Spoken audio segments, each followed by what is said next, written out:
다음 주일 오후 1시에 친교실에서 정기 재직회가 있습니다. 해당하시는 분들은 모두 참여해 주시기를 부탁드립니다.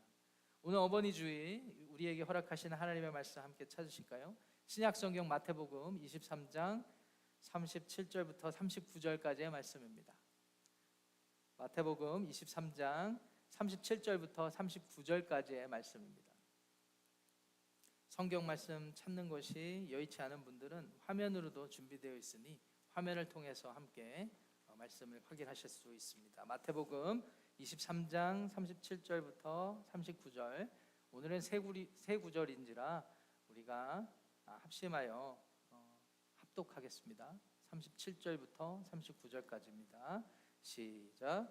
예루살렘아 예루살렘아, 선지자들을 죽이고 내게 파송된 자들을 돌로 치는 자여, 암탉이 그 새끼를 날개 아래 모은 같이 내가 내 자녀를 모으려 한 일이 몇 번이더냐. 그러나 너희가 원하지 아니하였도다. 보라, 너희 집이 황폐하여 버려진 바 되리라. 내가 너희에게 이르노니 이제부터 너희는 찬송하리로다. 주의 이름으로 오시는 이여 할 때까지 나를 보지 못하리라 하시니라. 아멘. 하나님의 말씀입니다. 오늘은 어머니 주일을 맞이하여 암탉이 병아리를 품듯이라는 제목으로 특별한 말씀을 여러분들과 나누기를 원합니다. 말씀드린 대로 오늘은 어머니 날, 우리는 우리가 경험한 어머니의 사랑을 기억하면서 우리를 구원으로 이끌어 주신 하나님의 은혜와 사랑을 생각할 수 있습니다. 우리의 삶의 주인 되시는 하나님께서는 언제나 하나님을 떠나 하나님을 인정하지 않고 하나님의 사랑과 은혜를 모두 거부하면서 살고자 해왔죠. 그런 우리들을 하나님은 언제나 어머니 같은 사랑으로, 어머니와 같은 은혜를 베풀어 주시면서 구원으로 인도해 주시는 것입니다. 물론 이 모든 과정 가운데 책망하실 때도 있었고 권면하실 때도 있었습니다. 그러나 또한 우리를 위로하시고 우리에게 소망을 주시고 사랑을 베푸셔서 급기야 자신의 독생자 아들 예수 그리스도까지 우리에게 보내주실 정도로 우리에게 사랑을 베풀어 주셨습니다. 그렇습니다. 하나님은 시시때때로 마치 암탉이 그 새끼를 날개 아래 품듯, 마치 암탉이 병아리를 자신의 품에 품듯 언제나 어머니와 같은 모습으로 우리들의 삶을 선한 길, 구원의 길로 인도해 주신 것입니다. 이 때문에 우리가 어머니 날을 맞이하여서 우리 모두가 어머니에 대해서, 어머니를 기억하고 어머니의 존경과 감사의 마음을 표현할 줄 알아야 하지만, 동시에 어머니를 보내주신 하나님께 감사하고 어머니를 통해서 우리가 알게 되고 깨닫게 되는 사랑으로 이 예배 가운데 하나님께 영광 돌리는 시간을 가질 수 있어야 하는 것입니다. 지난주에 우리가 가족의 탄생이라는 설교 제목을 통하여서 우리가 가족에 대해서 얘기할 때 하나님이 왜 우리에게 자녀들을 주셨는가에 대한 이유를 우리가 생각해 보았습니다. 하나님이 우리에게 자녀를 주신 이유는 이게 실제적인 이유일 것 같아요. 내 인생이 내 마음대로 되지 않는다는 것을 알게 하시려고. 우리에게 왜 어머니를 주셨을까요? 하나님이 우리에게 어머니를 주신 이유는 하나님이 우리를 얼마만큼 사랑하는지를 우리의 이성으로, 우리의 논리로 깨닫지 못하지만 어머니의 사랑을 경험하는 것을 통하여 하나님을 깨닫게 하시고 기억하게 하시기 위해 어머니를 주신 것입니다. 그래서 이 어머니 주의, 저는 목회자로서 오늘 어머니를 축복하지만 우리가 속한 모든 가정에 있는 분들을, 이 어머니의 사랑 안에 있는 분들을 주님의 마음으로 축복하기를 원합니다. 어머니를 보내주신 하나님의 사랑을 기억하며 어머니께 감사하고 하나님께 더욱더 감사함으로 믿음의 가정을 이루어서 하나님께서 복 주시고 그 복이 흘러가는 복의 통로가 되는 가정을 이루시기를 우리 주님의 이름으로 간절히 축원합니다. 자, 그렇다면 어머니 날, 우리가 어머니의 사랑을 기억하면서 우리가 깨닫게 되는 하나님의 사랑을 생각해 봐야 하겠죠. 나아가서 우리가 속한 각 가정에서 어머니를 통해 배우고 경험할 수 있는 하나님의 사랑은 무엇인지 생각해 봐야 되겠죠. 그래서 오늘 본문을 중심으로 두 가지 키워드를 통하여 하나님의 사랑을 생각해 보도록 하겠습니다. 첫 번째, 우리는 어머니라는 존재를 통하여서 헤세드, 인자하신 하나님을 경험합니다. 우리는 어머니라는 존재를 통해 헤세드, 인자하신 하나님을 경험하게 됩니다. 이 헤세드, 한번 따라해 보실까요? 헤세드. 헤세드라는 이 단어는 히브리어 단어인데요, 구약 성경에서 하나님의 사랑을 묘사할 때 많이 사용되는 히브리어 단어입니다. 그런데 일반적으로 사랑이라는 의미로만 표현되기에는 이 단어가 가지고 있는 그 깊은 의미를 모두 드러내지 못하기 때문에 이 헤세드라는 단어는 구약 성경 곳곳에 다양한 의미로, 다양한 단어로 번역되어 표현되었습니다. 물론 인자하심이라는, 사랑이라는 단어로 대부분 표현되었기도 하지만 그 구절들이 소개되는 문맥들을 보면 변함없이 포기하지 않으시고 관계를 지키시며 그 관계를 이어가시는 하나님의 사랑이 묘사되어 있습니다. 이 때문에 이 헤세드라는 단어는 곳곳에서 각각 다른 의미로 번역되었는데요, 어떤 곳에는 인자하심, 사랑이라는 표현 외에도 신실하시다라는 의미로 번역되기도 했고요, 또 어떤 곳에서는 자비하시다라는 의미로 그렇게 우리에게 묘사되어 소개되어 있습니다. 그러므로 우리는 이 헤세드라는 히브리 단어를 복합적인 하나님의 성품을 담고 있는 단어로 이해할 수 있습니다. 그래서 정리하면 이 헤세드는 이런 의미라고 제가 정리해서 소개해 볼 수 있을 것 같습니다. 이 헤세드는 관계를 끝까지 붙드는 언약적 사랑이라는 의미입니다. 관계를 붙드는, 끝까지 붙드는 언약적 사랑. 이 언약적 사랑은 covenantal love라고 하는, 이것은 신학적인 단어인지라 여러분들이 이해가 조금 쉽지 않을 것 같아서 굳이 또 다른 영어 표현으로 소개를 하자면 하나님의 loyal love가 되겠습니다. 충성스러운 사랑. 상대방이 어떠하든 상관없이 충성을 다하여서 신실하게 변함없이 베풀어 주시는 사랑을 헤세드라고 정의할 수가 있습니다. 오늘 저와 여러분들이 함께 읽으신 본문은요, 십자가 죽음을 앞두신 예수님께서 바리새인들을 앞에 두고 그들을 책망하시면서 전해주셨던 메시지입니다. 예수님의 이 말씀을 듣는 사람들은 당대의 종교 지도자들입니다. 바리새인들입니다. 그런데 예수님께서는 그들의 위선적인 삶과 위선적인 가르침을 꼬집으시면서 책망하시면서 오늘 이 메시지를 주시는데, 이 메시지를 읽어보니까 우리가 알 수 있듯이 한탄하시고 그리고 한숨 쉬시면서 절규하듯이 주셨던 메시지가 되겠습니다. 그런 예수님의 심정적인 마음을 담아서 오늘의 본문 37절을 다시 한번 다 같이 읽어보겠습니다. 시작. 예루살렘아 예루살렘아, 선지자들을 죽이고 내게 파송된 자들을 돌로 치는 자여, 암탉이 그 새끼를 날개 아래 모음같이 내가 네 자녀를 모으려 한 일이 몇 번이더냐. 그러나 너희가 원하지 아니하였도다. 예루살렘아 예루살렘아, 이렇게 두 번 부르신 예수님의 메시지입니다. 예루살렘아라고 할 때 이 예루살렘은 이스라엘의 성읍이기는 했지만, 수도이기는 했지만, 사실 예수님은 상징적으로 예루살렘을 부르시며 이스라엘 전체를 부르시고 계시는 것입니다. 두 번이나 부르셨다라는 것은 두 번이나 부를 정도로 간곡하게 간절한 마음으로 부르셨다라는 의미입니다. 이 메시지의 내용이 무엇인가가 중요하겠죠. 그동안 이스라엘 역사를 보니까 이스라엘 사람들이 하나님께서 그들을 생각하시고 그들에게 구원을 베푸시기 위하여서, 그들을 바른 길로 인도하시기 위하여서 숱하게 보내주었던 예언자, 선지자들이 있었는데, 그들을 보내주면, 그들이 메시지를 전하면 그것을 바른 마음으로 듣는 것이 아니라 그것을 거역하고 거부하고 거절하고 심지어 그 선지자들을 죽이기까지 하였다라는 말씀을 예수님께서 한탄하듯이 해주시는 것입니다. 그러면서 예수님께서 하나님께서 그럼에도 불구하고 계속해서 보내주셨던 것을 이와 같은 해석을 담아 말씀을 해주시는데, 그것이 바로 오늘의 설교의 제목이 되겠습니다. 마치 암탉이 그 새끼를 날개 아래에 모음 같았다 라고 예수님께서 말씀해주고 계시는 거예요. 하나님께 그동안 이스라엘을 통하여서, 이스라엘을 위하여서 하셨던 모든 일들이 마치 암탉이 그 새끼를 그 날개 아래 모음 같았다라고 표현하고 계신 것입니다. 여기서 중요한 퀴즈를 드리겠습니다. 여러분, 우리가 소의 새끼를 뭐라고 얘기하죠? 말의 새끼를 뭐라고 얘기합니까? 그러면 달개 새끼는 뭐라고 얘기를 합니까? 어떤 분들이 달가지 이렇게 얘기하실 줄 알고 제가 이렇게 퀴즈를 냈습니다. 병아리라고 얘기하죠. 그래서 우리가 1971년에 카톨릭과 개신교가 같이 공동으로 번역한 공동 성경에는 이 구절이 마치 암탉이 병아리를 날개에 모음같이라고 번역해 주고 있습니다. 여러분, 암탉은 알을 낳죠. 알을 낳습니다. 이 알이 부화하기까지에는 적절한 온도가 필요합니다. 그래서 적정한 온도를 유지하기 위해서 암탉은 그 알을 품게 되어 있습니다.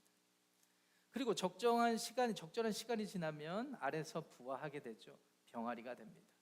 그런데 저도 어린 시절에 보면 이 병아리가 얼마나 약한 존재인지를 잘 알 수 있었습니다.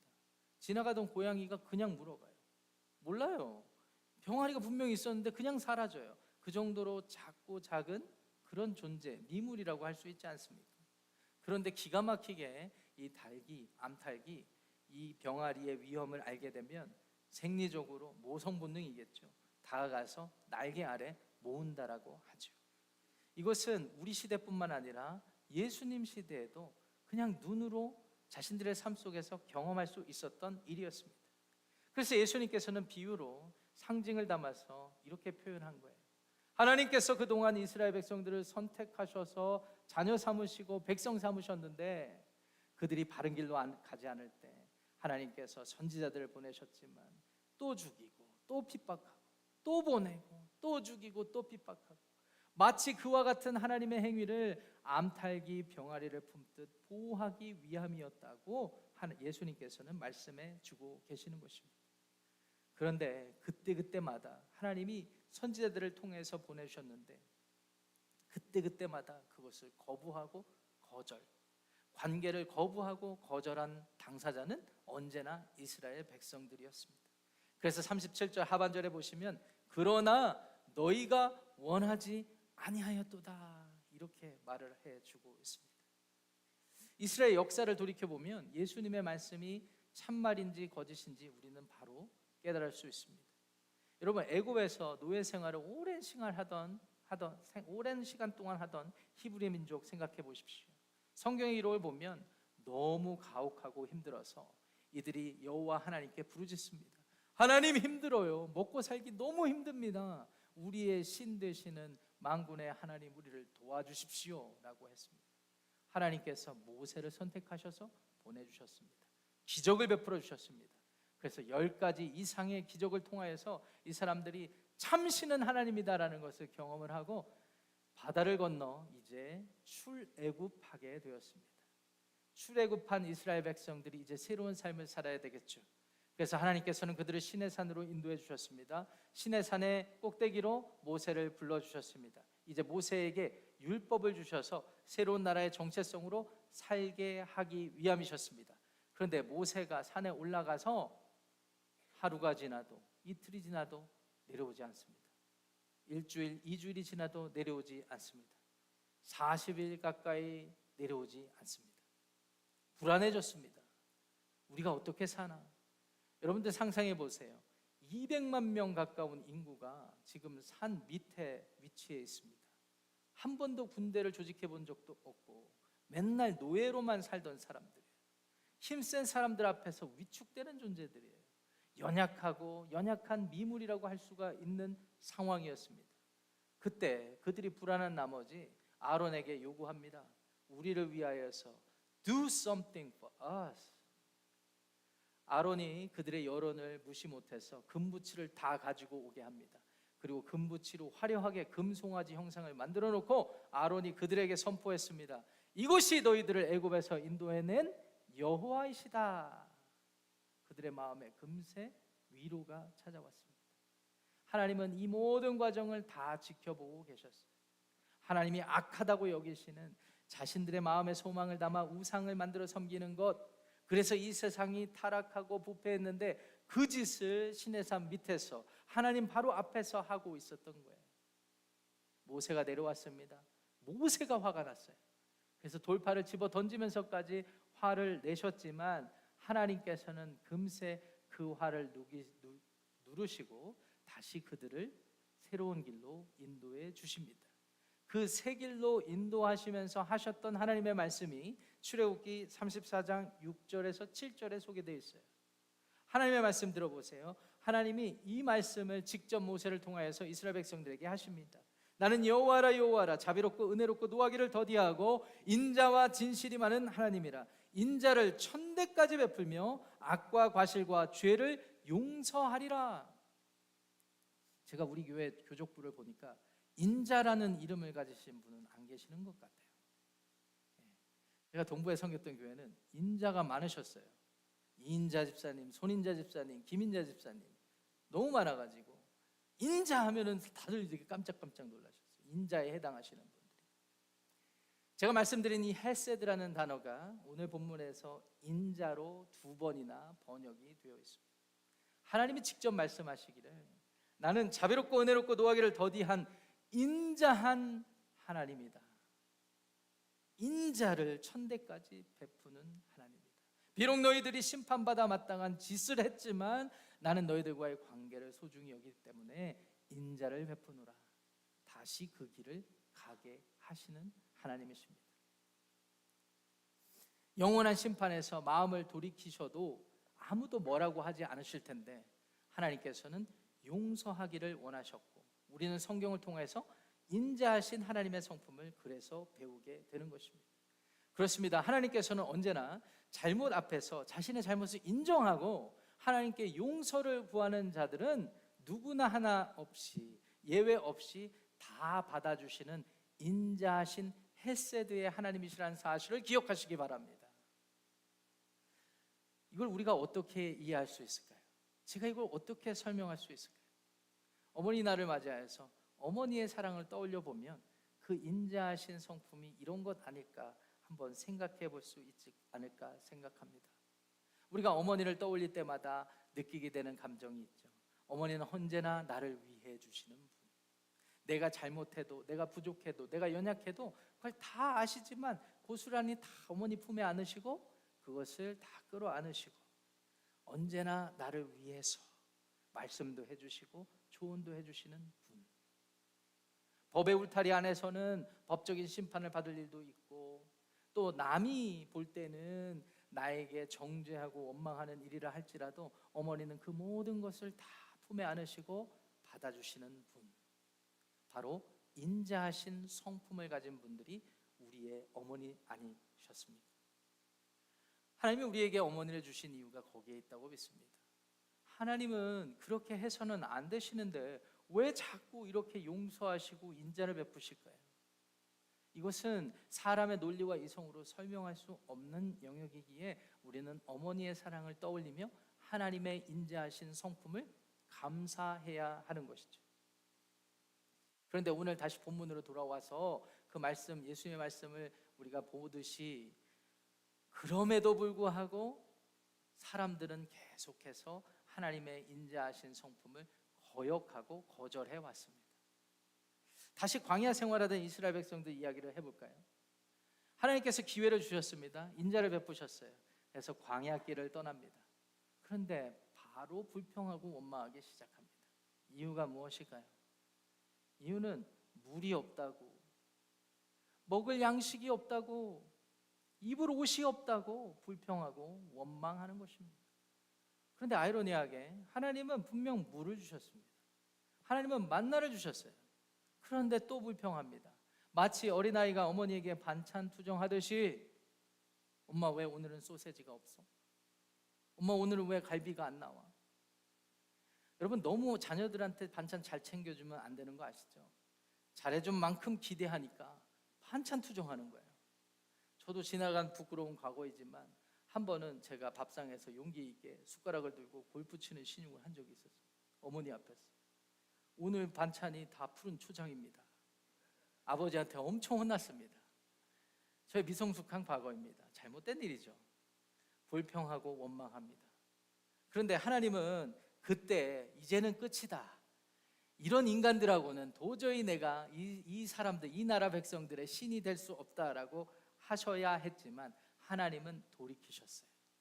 진노를 심판을 베푸셔야 하는데 하나님은 돌이키셨어요. 그런데 이번에는 좀 다릅니다. 민수기 14장 18절 19절 가서 보시니까 모세가 하나님, 분노하시는 하나님 앞에, 하나님은 헤세드의 하나님이시지 않습니까?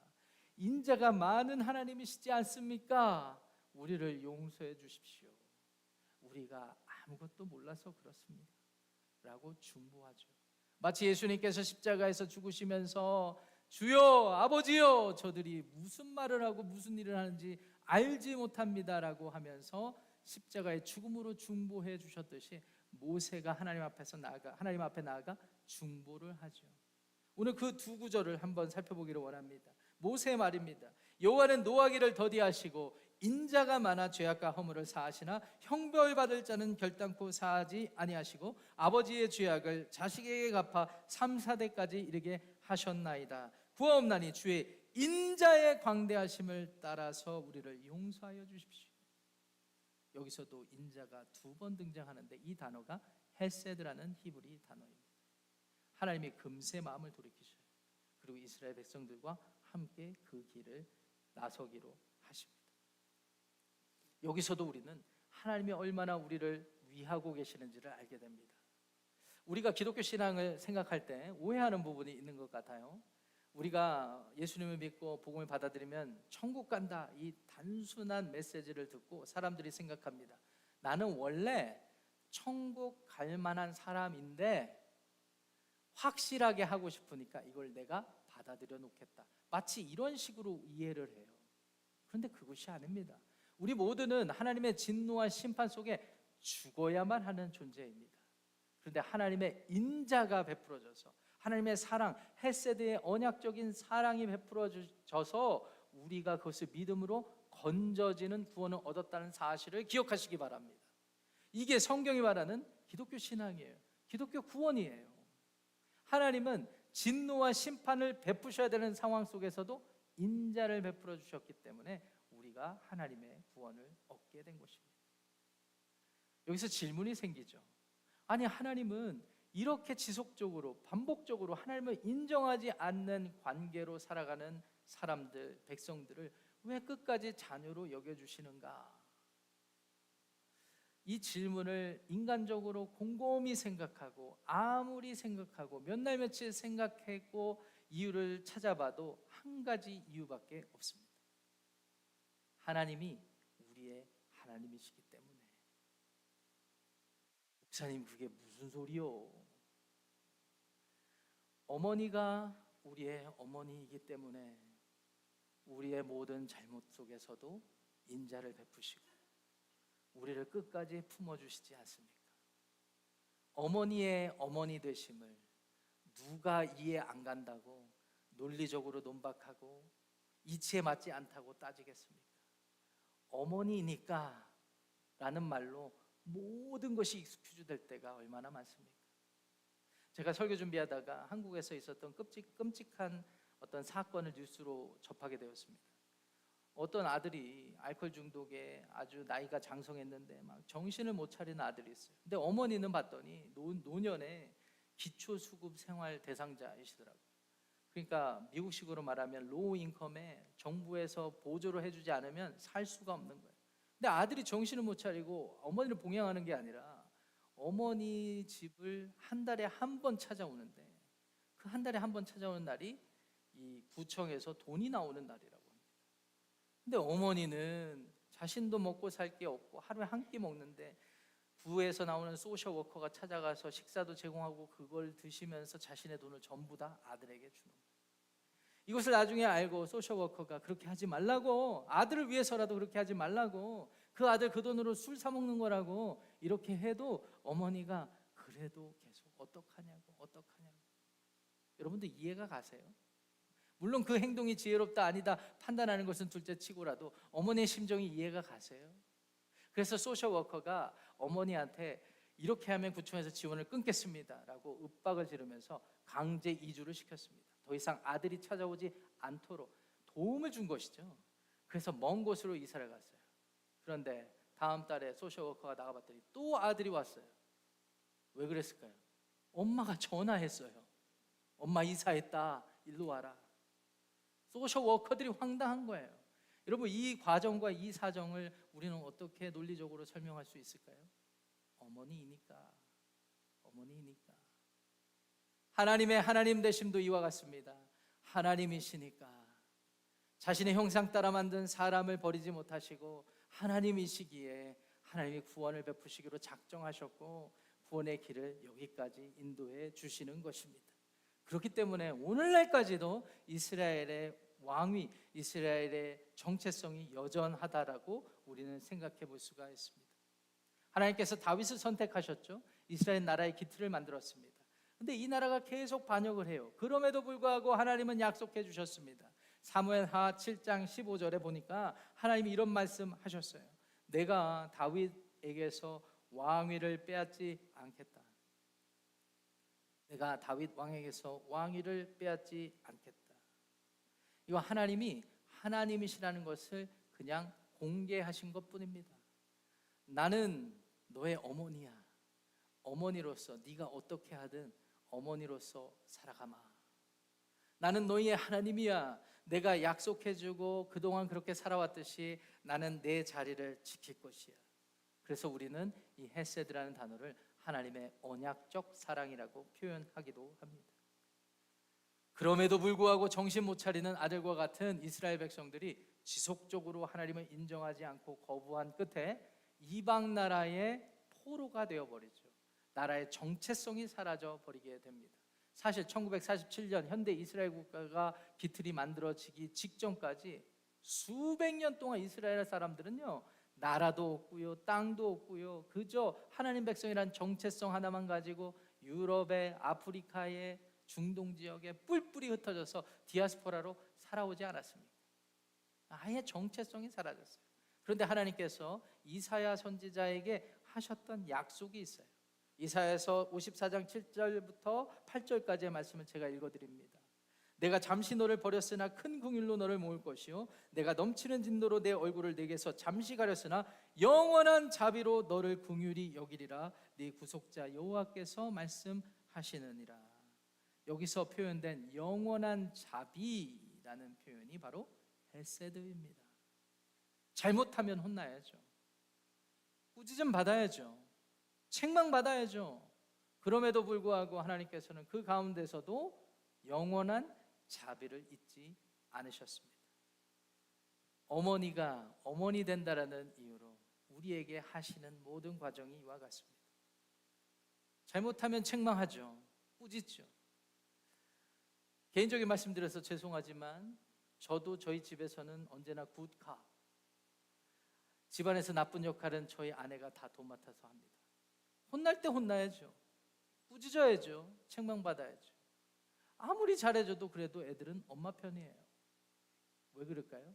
어머니의 사랑을 알기 때문에, 내가 엇나가지 않도록 나를 책망한다는 것을 알기 때문에, 이것이 하나님께서 우리에게 베풀어 주신 사랑이라는 사실을 여러분 모두가 기억할 수 있었으면 좋겠습니다. 복음이 다른 것이 아닙니다. 이런 분이 나를 위해서 존재하시는구나. 여기 계신 분들 중에 어머니를 여인분들이 적지 않으신 것을 제가 압니다. 이제 어머니로서 역할을 감당해 하셔야 되는 분들이 많은 것을 또한 압니다. 그럼에도 불구하고 우리에게 누군가 이런 존재가 있다라는 이유로 우리가 용기와 위로와 소망을 얻게 되는 것은 바로 하나님께서 어머니를 능가하는 영원한 자비로 우리를 붙잡아 주시기 때문이라고 저는 그렇게 믿습니다. 오늘 예배 참여한 모든 분들이 헤세드, 언약적 사랑, 영원한 자비로 우리를 선한 길로 인도해 주시는 그 하나님께 감사하고, 그 하나님의 사랑을 알게 하는 어머니께 감격하고 존경의 마음을 표하는 우리들의 가정이 이루시기를 주님의 이름으로 축원합니다. 두 번째, 우리는 어머니의 수고를 통해 아가페, 희생하시는 예수님을 경험합니다. 어머니의 수고를 통해 아가페, 희생하시는 예수님을 경험합니다. 이 아가페라는 이 사랑을 의미하는 헬라 단어는요, 연인 간의 사랑을 의미하는 헬라 단어 에로스나 우정, 친구 간의 우정을 표현하는 필레오라는 사랑의 단어와는 격이 다른 단어입니다. 그래서 우리 신약 성경에 기록된 당대에도 이 아가페라는 단어가 그렇게 많이 사람들 안에서 사용되지 않았습니다. 이유는 이 아가페의 사랑은 숭고한 사랑을 의미하는 것을 알기 때문이죠. 연인 간의 사랑 에로스는요, 상호적이에요. 그래서 서로 간에 호감이 있고 감정을 나누는 교류가 있을 때 그걸 사랑이라고 얘기합니다. 필레오는 어떻습니까? 친구들 간의 우정이라는 뭔가 교류가 있어야 그 사랑이 유지가 돼요.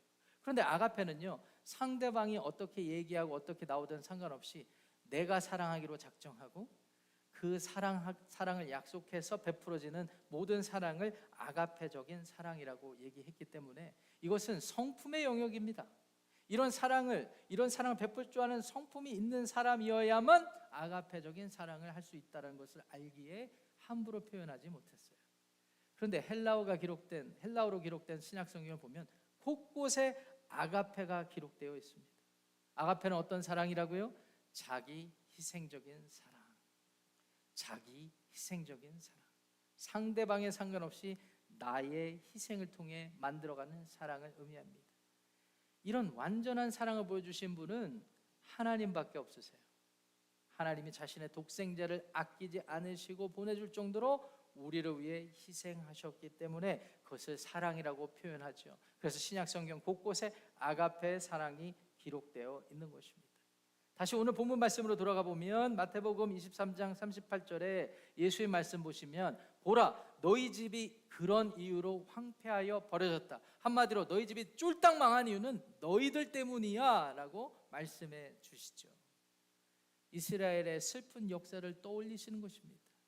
이스라엘이 왜 나라를 잃게 되었는지 그 이유가 여기에 있다는 거예요. 하나님을 원하지 않았기 때문에. 그런데 이어지는 39절로 넘어가 보세요. 39절에 보니까 예수님이 신기한 말씀합니다. 내가 너희에게 이르노니 이제부터 너희는 찬송하리로다. 망한 사람들한테 찬송하리로다 라고 하면서 이유가 주의 이름으로 오시는 이여 할 때까지 나를 보지 못하리라 라는 말씀을 하십니다. 예수님의 말씀이 의미하는 것이 무엇일까요? 예수님이 십자가에서 자기를 들이시고 죽으시고 부활하시고 승천하셔서 다시 이 세상에 심판하러 오시는 날 때까지 너희가 나를 보지 못할 것이다 라는 말씀을 하고 계신 거예요. 이것이 예수님의 제자들에게는 슬픈 사실이긴 하나 예수님을 따르고 믿어서 구원받을 온 인류에게는 찬송할 만한 기쁨의 복음적 소식이 되는 것입니다. 그래서 예수님께서는 찬송할지어다라고 말씀하시는 것입니다. 무슨 일이 있었던 것일까요? 예수님은 모든 인간들의 죄악을 짊어지시고 십자가에 자원하여 달리셨습니다. 그리고 십자가에서 물과 피를 다 쏟아내시면서 이들을 살리시기 위해서, 우리를 살리시기 위하여, 저와 여러분을 살리시기 위하여 자기를 버리신 것입니다. 목사님, 그런 게 어디 있어요? 내가 조금 더 노력해서 구원받으면 되지 왜 예수님한테 미안하게 그래? 여러분, 어머니의 희생을 생각해 보세요. 어머니가 나를 위해서 밤잠 못 이루시고 나를 위해서 희생하시고 나를 위해서 감당하지 못하는 모든 일들 같이 아파해주고 모든 일들 해주신 거 기억해 보세요. 누가 그 어머니의 사랑 앞에 그런 게 어디 있어? 내 인생 내가 사는 거지 라고 말할 사람이 어디 있겠습니까? 어머니한테는 그러면서 왜 우리의 마음이 강팍해져서 하나님은 예수 그리스도를 통하여 예수님은 자기를 버리시기까지 우리를 사랑하셨다는 사실을 받아들이지 못하고 계십니까? 어머니 날 우리는 예수님의 십자가 희생을 기억해야 합니다. 어머니의 희생을 기억하며 그 예수님의 십자가 희생 우리 마음에 새겨야 하는 것입니다. 사랑하는 성도 여러분, 우리 모두는 하나님의 오래 참으신 인자하신 헤세드의 사랑 덕분에 오늘 우리가 호흡하며 살아가는 것입니다. 우리는 예수님의 아가페 희생적 사랑 때문에 하나님께 감히 예배할 수 있다는 사실을 기억하시기 바랍니다. 오늘 예배 가운데 아직도 이 헤세드의 하나님의 사랑과 아가페 예수님의 희생을 받아들이지 못하는 분들이 있다면 성령께서 이 시간 여러분들의 마음을 활짝 열어주셔서 하나님의 하나님 되심으로 예수님을 보내주시고 예수님이 나를 위해 죽으셨다는 사실을 받아들이시고 바른 길, 진리의 길로 가며 어머니께 감사할 뿐만 아니라 하나님께 감사하고 하나님께 영광 돌리는 삶을 살아서 우리들의 삶과 우리가 속한 가정이 믿음의 공동체를 이루어 하나님 나라를 이루게 되시기를 우리 주님의 이름으로 거듭 축원합니다. 자리에서 모두 일어나셔서